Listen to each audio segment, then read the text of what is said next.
കേകി കുതിർത്ത് വെച്ച അരി, തേങ്ങ ചിരകി വെച്ചത്, പിന്നെ ബോയിൽഡ് റൈസ്, എന്താ ചോറാണ്, പിന്നെ കോക്കനട്ട് വാട്ടർ കേട്ടോ. അത് എടുത്തിട്ടുണ്ട്. അതിലേക്ക് ഈസ്റ്റ് ചേർത്തു, പിന്നെ വെളിച്ചെണ്ണയും ചേർത്തിട്ടുണ്ട് കേട്ടോ. മിക്സാക്കി ഇവിടെ വെച്ചിട്ടുണ്ട്. ഇനി അരി മിക്സിയിലിട്ട് നമുക്ക് അരച്ചെടുക്കാം. നല്ലോണം അരച്ചെടുക്കണം കേട്ടോ. നല്ല രീതിയിൽ അരക്കണം.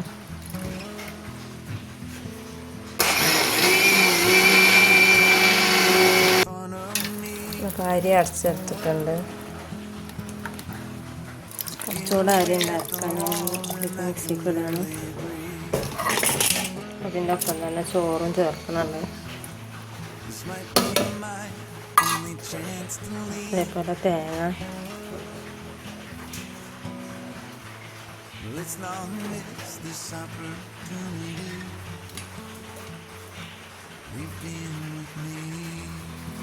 അറിയാനുള്ള വെള്ളം ഒഴിച്ച് കൊടുക്കാം കേട്ടോ. ഇനി അതും അരച്ചെടുക്കാം.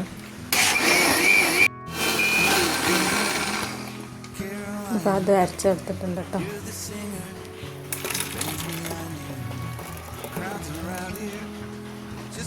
ഇതെന്ന് പറയുന്നത് രാവിലെ ഓട്ടടക്ക് അരച്ച മാവ് കുറച്ച് ബാക്കി ഫ്രിഡ്ജിൽ വെച്ചിരുന്നു.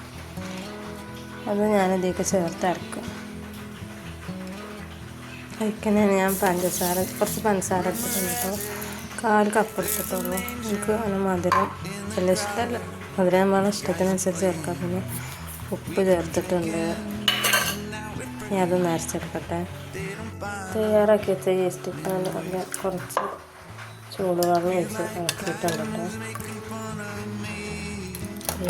ഈ അരച്ചതും ഇതിലേക്ക് ചേർത്തു.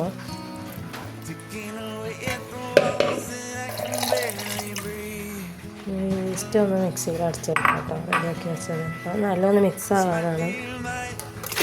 ഞാൻ അതും ഇതിലേക്ക് ഒഴിച്ചു.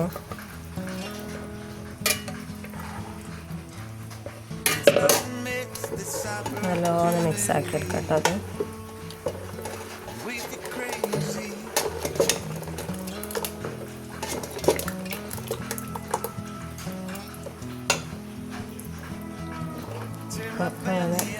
പാലപ്പത്തിനുള്ള മാവ് റെഡി ആയിട്ടുണ്ട്. ഇനി ഇത് നമുക്ക് ഒരു 13-14 മണിക്കൂർ റെസ്റ്റ് എടുക്കാം. നമ്മൾ റെഡിയാക്കി വെച്ച മാവ് അടിപൊളിയായിട്ട് പൊങ്ങി വന്നിട്ടുണ്ട്. നമ്മൾ കാണുമ്പോഴത്തേനും നമുക്ക് സന്തോഷമുണ്ടല്ലേ. നമുക്ക് ചുട്ടെടുക്കാം കേട്ടോ. നല്ല സോഫ്റ്റാണ്, ടേസ്റ്റിയാണ്. അതൊന്ന് ഉണ്ടാക്കി നോക്കും. അങ്ങനെ എൻ്റെ വീഡിയോ ഇഷ്ടമായ ലൈക്ക് ചെയ്യുക, ഷെയർ ചെയ്യുക, സബ്സ്ക്രൈബ് ചെയ്ത് സപ്പോർട്ട് ചെയ്യുക കേട്ടോ. ബൈ.